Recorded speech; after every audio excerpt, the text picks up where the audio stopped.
Hello everyone. तर आज आपण करणार आहोत भरपूर असा ड्रायनट्सने लोडेड असा प्लम केक. तर नाताळ आला की हा प्लम केक सर्वांनी केलाच पाहिजे. कसा करायचा? तर त्यासाठी इथे मी घेतलेले आहेत 2 ऑरेंज. तर ऑरेंज नसेल ना तर तुम्ही या जागी दूधही वापरू शकता. आता हे ऑरेंज आपल्याला कट करून घ्यायचे आहेत आणि याचा आपल्याला ज्यूस काढून घ्यायचा आहे. तर या पद्धतीने मी ज्यूस काढून घेते. तुम्हाला हवं त्या पद्धतीने तुम्ही या ऑरेंजचे ज्यूस काढून घेऊ शकता. तर इथे मी दोन्ही ऑरेंजचे ज्यूस काढून घेणार आहे, कारण आपल्याला हे ऑरेंजचे ज्यूस जे आहे ना ते मोजून घ्यायचं आहे. आता ज्यूस काढत असताना ना मी त्याला गाळलं नाही आहे, त्यामुळे थोडंसं गाळून घेणार आहे, म्हणजे त्याच्या बिया ज्या आहेत ना त्या आपल्याला काढता येतील. तर मोजून हा अर्धा कप झालेला आहे. अर्धा कपच आपल्याला लागणार आहे, त्यामुळे मी इथे मोजून घेतला आहे. आता पुन्हा आपण त्या भांड्यामध्ये काढून घेऊ. आणि इथे आपल्याला लागणार आहे ड्रायनट्स. तर ड्रायनट्सशिवाय हा प्लम केक अपूर्ण आहे, त्यामुळे भरपूर असे ड्रायनट्स घ्यायचे आहेत. मी ब्लॅकबेरी, त्रुटी फ्रुटी, काळे मनुके, पिवळे मनुके असे घेतलेले आहेत. तुम्ही तुमच्या आवडीनुसार कमी जास्त करून घेऊ शकता. आणि थोडेफार बदामाचे काप आणि थोडेफार अक्रोडचे काप देखील घालून घेते. पूर्ण ड्रायनट्स ऑप्शनल आहेत, तुमच्या आवडीनुसार कमी जास्त करून घेऊ शकता. आता हे कमीत कमी अर्धा तासासाठी मी भिजत ठेवणार आहे. तुम्ही रात्रभर भिजत ठेवले ना तरी काही हरकत नाही आहे. आता पुढे आपल्याला काय करायचं आहे, अर्धी वाटी इतकी साखर घ्यायची आहे आणि पॅनमध्ये अशा पद्धतीने पसरवून घ्यायची आणि गॅसवर गरम करायला ठेवायची आहे. म्हणजे या साखरेचं आपल्याला कॅरमल करायचं आहे. तर मीडियम गॅसवर या पद्धतीने कॅरमल व्हायला लागलं की आपल्याला हळूहळू ती मिक्स करून घ्यायची आहे. इथे पूर्ण साखर आपली मेल्ट झाली की या पद्धतीने करून घेतली की आता थोडं थोडं यामध्ये आपल्याला पाणी घालून घ्यायचं आहे. तर जास्त पाणी वापरायचं नाही आहे आणि पाणी घालत असताना हळूवारपणे घालायचं, नंतर आपल्याला वाफेचे चटके बसू शकतात. तर साधारण 1/4 कप पाणी इथे आपल्याला लागणार आहे. आणि कॅरेमलचा कलर तुम्ही इथे पाहू शकता. यापेक्षा जास्त डार्क करायचं नाही, नाहीतर काळपट होऊ शकतं आणि कडवट लागू शकतो. तर आता गॅस बंद करून घेऊया आणि हे कॅरेमल जे आहे ते एका भांड्यामध्ये काढून घेऊ, म्हणजे पटकन ते थंड होईल. आता पुढची तयारी म्हणजे हा प्लम केक करण्यासाठी लागणारा हा मसाला. तर लवंग घेतलेली आहे, दालचिनीचे तुकडे घेतलेले आहेत, काळी मिरी घेतलेली आहे, 4-5 अख्खी वेलची यामध्ये घालून घ्यायची आहे आणि थोडंसं जायफळ घेतलेलं आहे आणि सुंठ पावडर आहे, त्यामुळे सुंठ पावडर देखील घालून घेतली. साधारण अर्धा चमचा इतकी घालून घ्यायची. आणि हा मसाला छान असा बारीक होण्यासाठी 2 चमचे साधारण मी यामध्ये साखर घालून घेते, म्हणजे छान बारीक अशी पावडर होईल. या मसाल्याची ना या केकमध्ये खूप छान अशी टेस्ट येते, त्यामुळे आवर्जून मसाले घाला.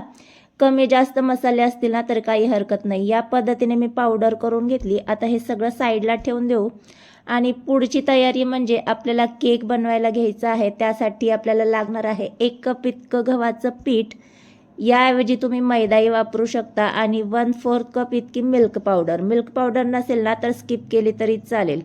आता 1 टीस्पून इतकं बेकिंग पावडर आणि 1/2 टीस्पून इतकं बेकिंग सोडा घालून घ्यायचं आहे. चिमूटभर मीठ घालून घ्यायचं आहे आणि जो आपण तयार केलेला मसाला आहे ना त्यातला 1.5 चमचे साधारण मसाला यामध्ये मी घालून घेते. शिल्लक राहिलेला मसाला तुम्ही चहामध्ये वगैरे वापरून घेऊ शकता. आणि 2 चमचे इतकी कोको पावडर घालून घेते. कोको पावडर तशी ही ऑप्शनल आहे, पण या केकला छान असा कलर येतो, त्यामुळे मी घालून घेतली. आता छान हे सगळं आपण चाळून घेऊया. आणि पुढे आपल्याला लागणार आहे तूप. तर इथे मी 1/4 कप इतकं तूप जे आहे ना ते आपल्याला मेल्ट करून घ्यायचं आहे. इथे मी तूप वापरणार आहे, त्यामुळे मेल्ट करून घेते. तुम्ही जर तेल वापरणार असाल ना तर ते देखील 1/4 कप इतकंच वापरायचं आणि ते गरम करायची काही गरज नाही. आता तूप मेल्ट करून मी साईडला ठेवलंय. तोपर्यंत इथे आपली सगळी जी तयारी करेपर्यंत अर्धा तास झालेला आहे आणि आपले ड्रायनट्स जे आहेत ते छान असे ज्यूसमध्ये सोक झालेले आहेत. आता यामध्ये आपण जे कॅरमल तयार केलं होतं साखरेचं ते ॲड करून घ्यायचं आहे. छान एकजीव करून घेऊया. आणि आपण जे तूप गरम करून घेतलं होतं ते बऱ्यापैकी थंड झालेलं आहे, ते यामध्ये घालून घ्यायचे. तूप थंड झाल्याच्या नंतरच यामध्ये घालायचे. तूप नसेल तर मगाशी सांगितल्याप्रमाणे तेलही वापरून घेऊ शकता. तेल गरम करायची काही गरज नाही. आता हे सगळं छान एकजीव करून घ्यायचे. आणि आता यामध्ये आपण इसेन्स घालून घेऊया. इथे कोणतंही इसेन्स तुम्ही वापरू शकता, तशी काही गरज नाही आहे, आपण वेलची यामध्ये घातलेलीच आहे. आता इथे सगळी आपली तयारी झालेली आहे. तर आता आपण मगाशी जे गव्हाचं पीठ वगैरे चाळून घेतलं होतं त्यामध्ये आपण हे ड्रायनट्सचं जे मिक्सचर आहे ना ते घालून घ्यायचे. थोडं थोडं करून यामध्ये सगळं आपल्याला ज्यूस वापरायचे. कमी जास्त करायची काही गरज नाही आहे. परफेक्ट इथे मेजरमेंट आहे.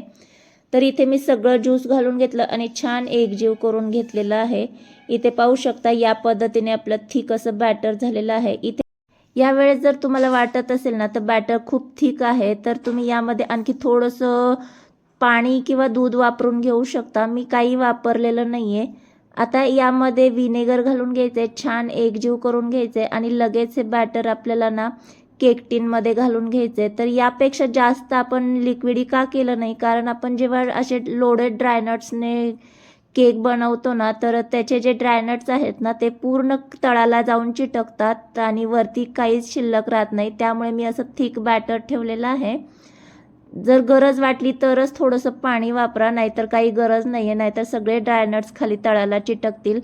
आता इथे केक टिन जो आहे ना तो मी अगोदरच तेलाने आणि गव्हाच्या पिठाने ग्रीस करून घेतलेला होता आणि यामध्ये आपण हे बॅटर घालून घेतले आणि वरती देखील आणखी ड्रायनट्स आपल्याला यामध्ये घालून घ्यायचे आहेत, म्हणजे तो छान असा दिसायला दिसतो. ड्रायनट्सने लोडेड असलं ना तर खूप सुंदर हा प्लम केक दिसतो. तर इथे मी भरपूर असे ड्रायनट्स गार्निशिंग करून घेतले आणि हा आपल्याला 45 मिनिटासाठी मीडियम गॅसवर बेक करून घ्यायचा आहे. तर इथे 45 मिनिटं झाल्याच्या नंतर तुम्ही पाहू शकता सुरी अगदी क्लीन निघाली. तर आपला केक परफेक्ट असा बेक झालेला आहे. आता याला पूर्णपणे थंड करून घ्यायचा आहे. जेव्हा कधी आपण केक थंड करायला ठेवतो ना तर त्याला असा कपड्याने झाकून ठेवायचा, म्हणजे वरची बाजू जी आहे ना ती कडक होत नाही, म्हणजे तो सॉफ्ट राहतो.